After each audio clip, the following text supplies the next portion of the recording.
हम महसूस कर सकते हैं कि रसूल के दिन पर क्या बीती थी जब हजरत हमजा की आजा बुरीदा लाश सामने आई है कि नाक कटी हुई है, कान कटे हुए हैं, पेट चाक है, कलेजा बाहर निकला हुआ, उसे चबाया गया।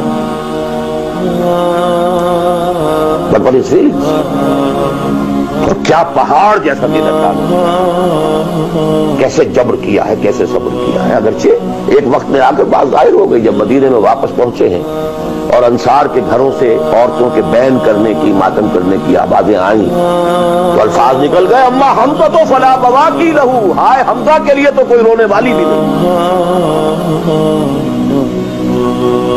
हमजा मुहाजिर है, यहाँ हमजा का कौन रिश्तेदार है, कौन औरतें रिश्तेदार है